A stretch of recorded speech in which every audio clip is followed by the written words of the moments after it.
is raising its ugly head in the middle of this showdown and really has become what this is about.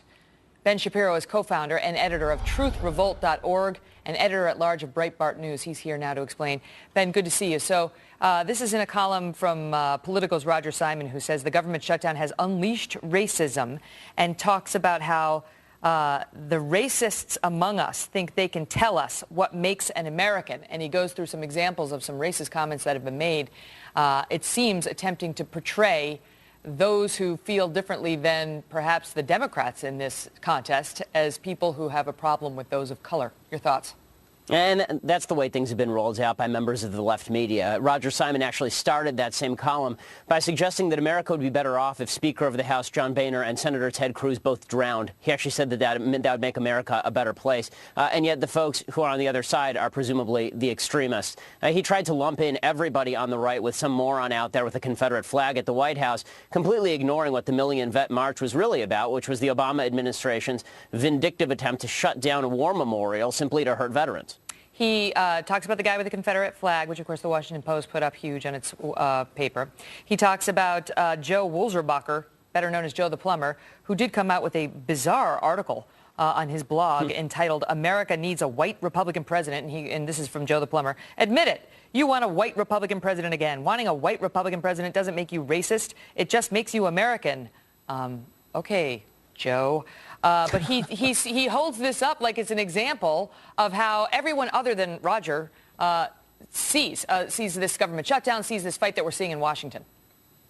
Well, that's what's so bizarre and absurd. I mean, when you talk about the leftist bullying, when you talk about the left castigating everyone that disagrees with them as people who hate blacks, hate Latinos, hate Jews, you know, this is what the left does in order to attack character as opposed to winning on the arguments. The fact is the vast majority of people who have said that Obamacare needs to be stopped have no racist tendencies whatsoever. They would not be pro somebody at the White House with a Confederate flag or say that we need a white conservative president. But this is what the media does. What the media likes to do is misdirect. I mean, it's all a magic trick. If they can misdirect away from the real narrative here, then they can pretend that this is really all just about racism and hatred, when really the only racists and haters out there, at least aside from some fringe characters on the right, are folks on the left who pay attention to this stuff. Well, the thing is, I mean, you know, if you're going to be if you're going to be a basher and say this guy's racist comments speak for his entire party, then you got to do it both ways. Last night we were on the show talking about, you know, the incoming that Clarence Thomas has taken, a conservative Supreme Court justice who's been called an Uncle Tom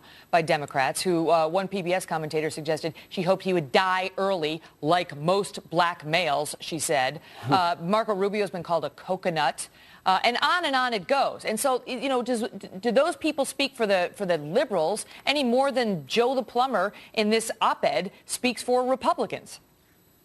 Of course not. And what you saw today was very interesting. There was an Organizing for Action, which is Obama for America rally outside the Capitol. And one of the people there was holding an incredibly offensive poster that talked about Tea Partiers as quote-unquote Tea-tards. And nobody lumped in the entire left with that idiotic sign, even though this was somebody who was a member of Organizing for Action. Everybody sort of understands that there are idiots on both sides of the aisle, and they're fringe characters. And everywhere in America. Except for apparently folks over in the left 300 million media. people. They're everywhere. Exactly. That's a sad truth. But the thing is, if you try to suggest that those who are opposed to this government shutdown or have problems with it or are behind it are racist, once again, Ben, that charge still lights a fire under those who are on the receiving end and on those who are reading and hearing the charge. Absolutely. It's the worst thing that you can call somebody in America. But what we're watching right now is the Bugs Bunny media at work. I mean, they will misdirect and offer you flowers like your Elmer Fudd, and then there's a mallet in the other hand that they clock you in the face with. Listen, we were going to have you on to talk about this reversal by the New York Times and the Washington Post when it comes to the coverage of Obamacare, which they now suddenly see is riddled with problems, which, you know, wasn't necessarily always the case. We're going to pick that story up with you later this week. We apologize because we had a lot of breaking news tonight and wanted to get to all these stories. Thanks for coming on. That sounds great. Thanks so much.